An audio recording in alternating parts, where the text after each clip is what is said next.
But you still have the energy to go on stage, you still perform. Well, see, that's another thing that I realized. That just like everybody else, I thought 80, well, that means that maybe you'll just be asleep or, always in bed or something. No, you get more energy. For decades, Yoko Ono was synonymous with boundary-pushing art, global activism, and a life lived center stage alongside John Lennon. Yet in recent years, she has seemingly vanished from public view, a disappearance that raises compelling questions about the personal choices and circumstances driving her retreat. Now at age 92, Ono maintains a profound silence that contrasts sharply with the exuberance of her earlier life. A storied past that sparked curiosity.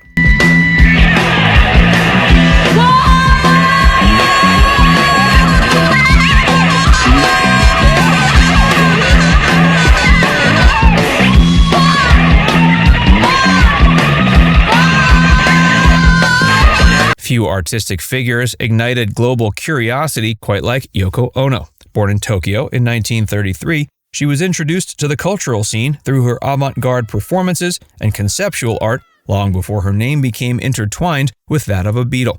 In the early 60s, Ono had already been hosting interactive art events, performances that challenged traditional notions of creativity and engagement. One such work, Cut Piece, invited the audience to snip pieces of her clothing, a daring move that signified the relinquishing of control and a re-examination of public voyeurism. Meeting John Lennon at the Indica Gallery in London in 1966 turned her into a household name.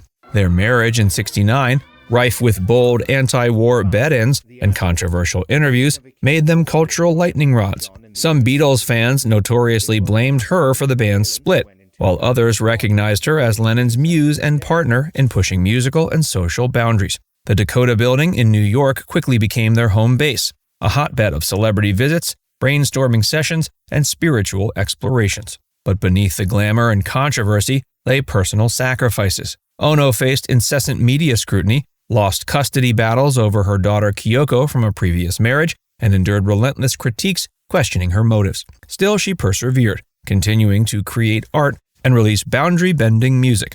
This dogged commitment to original expression planted the seeds that would one day bear fruit in both her philanthropic endeavors and her introspective retreat. From cosmopolitan spotlight to rural seclusion. For over 5 decades, Ono called the Dakota building her primary residence. Even after Lennon's tragic death in 1980, she remained in the apartment they once shared, an enduring homage to a life they built together. Over the years, she hosted an array of luminaries and relatives, forging a sense of continuity where Lennon's legacy intersected with her ongoing creative pursuits. Then came the quiet shift. While the precise timeline is not publicly documented in day-by-day detail, observers saw the frequency of her public outings dwindle in the 2010s. Whispers spread of failing health and a desire for privacy. By 2023, it was reported she had moved full-time to a 600-acre farm in upstate Franklin, New York, property she and Lennon purchased in 1978 as a potential countryside retreat. What prompted this seismic lifestyle change? One factor might lie in her increasingly fragile condition. Sightings of Ono in a wheelchair started surfacing around 2017. Around the same time, she accepted an award from the National Music Publishers Association, candidly acknowledging, quote, having this illness, though she did not specify details.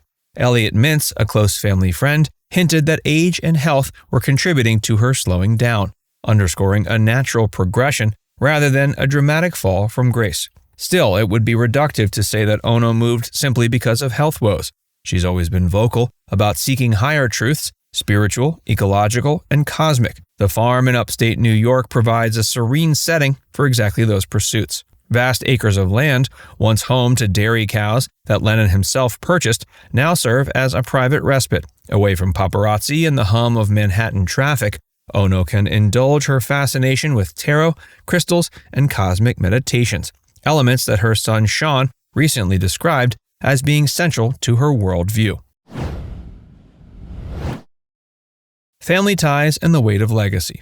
Of course, Ono's family remains a vital part of her story. Her son with Lennon, Sean Ono Lennon, now 49, has inherited not just his father's musical inclinations, but also the caretaker role of his mother's public and charitable interests. He's frequently by her side, assisting in everything from philanthropic duties to estate management. Similarly, Julian Lennon, John Lennon's son from his first marriage, has evolved into a supportive figure after years of discord, forging a more cordial relationship with his stepmother. Then there's Ono's daughter, Kyoko, from her previous marriage to Anthony Cox.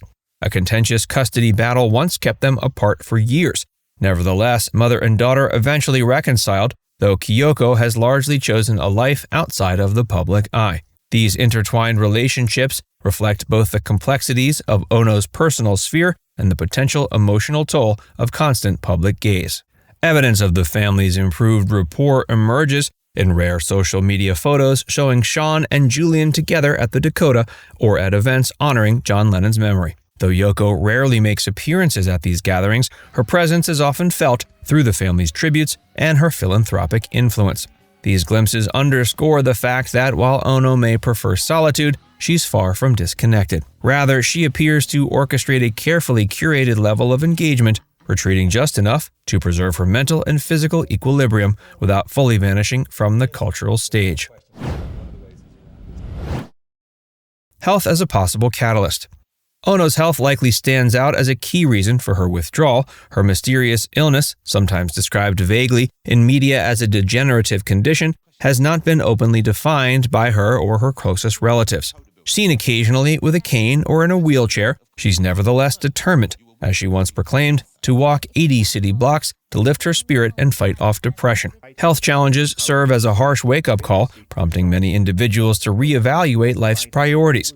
For someone like Yoko Ono, who's traversed multiple eras of activism, performance art, and intense scrutiny, one could argue that the pivot towards privacy is both a natural progression and a means of self-preservation. At 92, many people opt for tranquility in the face of relentless media intrusion.